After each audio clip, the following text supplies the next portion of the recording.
Okay, Gaijin, now you have my attention. Good evening. Welcome to War Thunder's website. I am Old Dead Man, your host. We have gone from what I thought was Gaijin losing the plot to potentially being interested in the upcoming crafting event.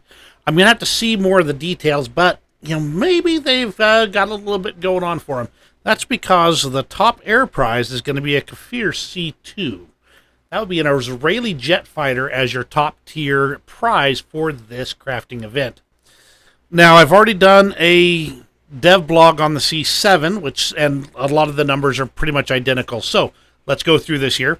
The Kfir C2 is an improved variant of the Kfir C1 that included aerodynamic improvements such as a dogtooth leading edge on the wings, strakes under the nose, and a larger sweep angle of the canards. As we did have that C7 Devblog just a few months ago, and the numbers are pretty much identical, I'll link to that video at the end for the technical details with the following notes. The C2 has the standard J79GE J1E engine with only 11,900 pound-feet of dry thrust and 17,900 pound-feet with afterburner. It also has two less hard points, but still carries the two 30mm DEFA cannons, air-to-air missiles, and a variety of conventional ordnance.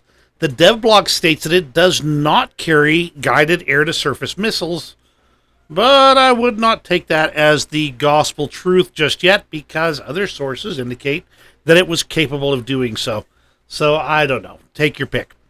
The Kfir C2 will be joining the Israeli Rank 7 tree at... That's not 7, that's 3.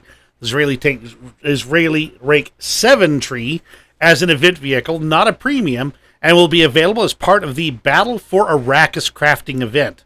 So this has actually got my attention as far as whether it might be worth going after this crafting event. And so much is going to depend on the exact rules and the requirements of the event, the drop rates, and all of that.